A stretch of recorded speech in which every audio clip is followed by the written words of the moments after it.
کا مقصد کیا، مطلب کیا ہے؟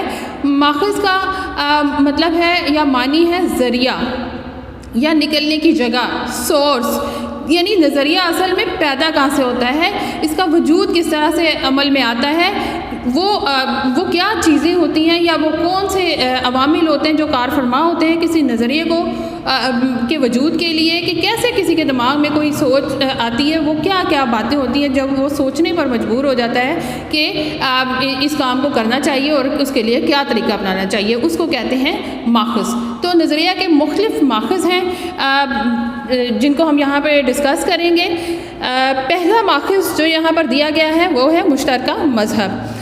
اب جو مشترکہ مذہب ہے، مذہب ہمیشہ جو ہے کسی نظریے کے وجود میں آنے کے لیے کار فرما ہوتا ہے، کیونکہ ہم اپنی زندگی گزارنے کے اصول اور طریقے جو اپناتے ہیں وہ اپنے مذہب کے مطابق ہی اپناتے ہیں۔ تو ظاہر ہے ہم جب کسی کام کو کرنے کے لیے مطلب سوچتے ہیں کہ اس کام کو ہم نے کرنے کے لیے کیا طریقہ اپنانا ہے یا کس طرح سے یہ کام ہوگا، تو اس کے لیے جو اصول اور طریقے اپنانے پڑتے ہیں وہ ہم اپنے مذہب کی جو تعلیمات ہیں ان کو مد نظر رکھتے ہوئے ان کا فیصلہ کرتے ہیں۔ تو مشترکہ مذہب کیا ہے کہ مذہب محض عبادات کا مجموعہ نہیں ہوتا ہے، یہ بلکہ پوری قوم کی معاشرتی زندگی کو متاثر کرتا ہے۔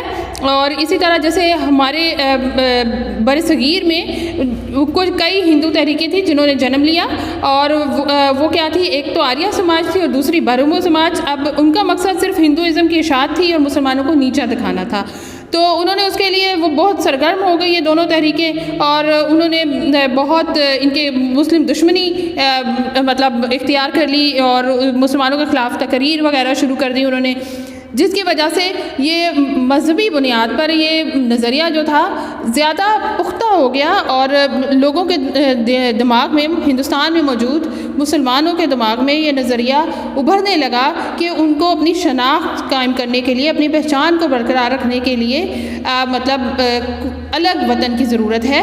تو ان کی پہچان کو برقرار رکھنا کیونکہ وہاں پر بہت مشکل ہو گیا تھا، تو مشترکہ مذہب جو تھا یہ بھی ایک مطلب عوامل تھا جو کہ کار فرما تھا نظریہ کو اخذ کرنے میں یا نظریہ کے وجود میں آنے کے لیے۔ تو دوسرا جو ماخذ ہے وہ ہے مشترکہ سیاسی مقاصد۔ اب سیاسی مقاصد کی بدولت بھی جو دنیا کی کئی اقوام ہیں انہوں نے اپنی آزادی کی جدوجہد کی ہے۔ انگریزوں کی آمد سے بر صغیر پاک و ہند میں جمہوریت کا تصور ابھرا۔ اب جمہوریت کیا ہوتی ہے؟ جہاں پہ عوام کی رائے کو اہمیت دی جاتی ہے اور فیصلہ وہی کیا جاتا ہے جو عوام کی رائے ہوتی ہے، تو جس میں حکومتی نمائندوں کا انتخاب جو ہے ووٹ کے ذریعے ہونا تھا، اور آبادی کے لحاظ سے وہاں پر مسلمانوں کی تعداد جو تھی کم تھی، وہ اقلیت میں تھے یعنی کم تعداد میں، اور ہندو اکثریت میں موجود تھے، لہٰذا حکومت میں بھی مسلمانوں کا حصہ کم ہی تھا۔ تو نیا جو سیاسی نظام آیا جس کو جمہوری نظام ہم کہہ سکتے ہیں، اس نے بھی مسلمانوں کو یہی شعور دیا کہ ان کا جو ہے الگ وطن جو ہے ان کے لیے ضروری ہے، اس طرح ان کا الگ تشخص جو ہے مزید ابھرنے لگا۔ تو یہ دوسرا ماخذ تھا نظریہ کا۔ اس کے بعد مشترکہ تعلیمی مقاصد۔ مشترکہ تعلیمی مقاصد بھی کسی قوم کے نظریے کے ماخذ ہوتے ہیں۔ انگریزوں نے برصغیر پہ قبضے کے بعد ایسا نظام تعلیم متعارف کرایا جس میں انگریزی کو مرکزی حیثیت حاصل تھی، اور اس پر مسلم علماء نے رد عمل کا اظہار کرتے ہوئے انگریزی زبان کے سیکھنے کو خلاف اسلام قرار دیا، اور بیشتر مسلمانوں نے نئے نظام تعلیم کو رد کر دیا۔ یہ سب بھی ایک نظریے کی بنیاد پر ہوا، اور وہ نظریہ کیا تھا؟ اسلام کا، کیونکہ اس سے پہلے وہاں پر اردو زبان رائج تھی، اور اردو کیونکہ عربی رسم الخط میں لکھی جاتی ہے، اور عربی رسم الخط جو ہے وہ مطلب کیونکہ ہمارا قرآن پاک جو ہے وہ عربی زبان میں موجود ہے، اور اردو بھی اسی رسم الخط میں لکھی جاتی ہے، تو وہ اس زبان کو چھوڑنا اور اس کی جگہ پر انگریزی زبان کو مرکزی حیثیت دینا یہ مسلمانوں کے لیے ایکسیپٹیبل نہیں تھا۔ انہوں نے اس کو ماننے سے انکار کر دیا، تمام علماء نے اس کو رد کر دیا، اور یہ بھی نظریے کا ماخذ بنا۔ اس کے بعد ہے مشترکہ معاشی مقاصد۔ مشترکہ معاشی مقاصد بھی کسی قوم کے نظریے کے ماخذ ہوتے ہیں۔ اب 1857 کی جو جنگ آزادی تھی اس کے بعد انگریزوں کی ہمدردی حاصل کرنے کے لیے ہندو جو تھے وہ انگریزوں کو یہ بات سمجھانے میں کامیاب ہو گئے کہ جو جنگ آزادی تھی اس میں مسلمانوں کا کردار زیادہ تھا، اور مستقبل میں بھی وہ اس طرح کی کوششیں کرتے رہیں گے۔ تو اس کے نتیجے میں ہوا کیا کہ انگریزوں کا رویہ جو مسلمانوں کے ساتھ بہت زیادہ سخت ہو گیا، انہوں نے ان کے اوپر ظلم ڈھانے شروع کر دیے، معاشی پابندیاں عائد کر دی ان کے اوپر، مسلمانوں کے لیے کاروباری مالی بندشیں اختیار کر لی، ملازمتوں میں ان کا حصہ ختم کر دیا، ان تمام وجوہات کی بنا پر جو ہے مسلمانوں کے لیے کاروبار اور تجارت کے مواقع جو ہیں وہ ختم ہو گئے۔ تو ان سب کی وجہ سے مسلمان مجبور ہو گئے یہ سوچنے پر کہ ہمارے لیے ایک الگ وطن ضروری ہے، تو یہ بھی نظریے کا ایک ماخذ بنا۔ اس کے بعد مشترکہ ثقافتی مقاصد ہیں۔ ثقافت کیا ہوتی ہے؟ کسی قوم کے، کسی علاقے کا طرز رہن سہن، رسم و رواج، طریقہ زندگی، کھانا پینا،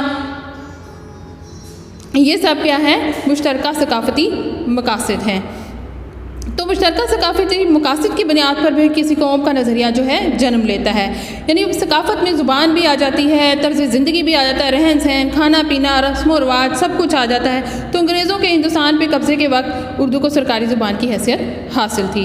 تو برطانوی حکومت میں جب ہندوؤں کا حکومتی سطح پر عمل دخل بڑھا تو انہوں نے اردو کی جگہ ہندی کو سرکاری زبان رائج کرنے کی کوششیں شروع کر دی۔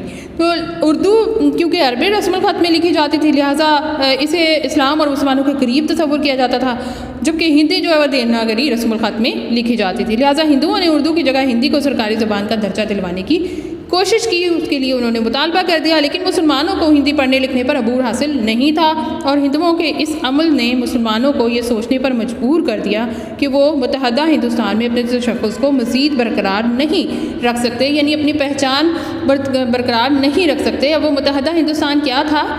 وہ بر صغیر جہاں پہ مسلمان اور ہندو دونوں اکٹھے رہتے تھے، اس لیے اس کو متحدہ ہندوستان کا نام دیا جاتا تھا۔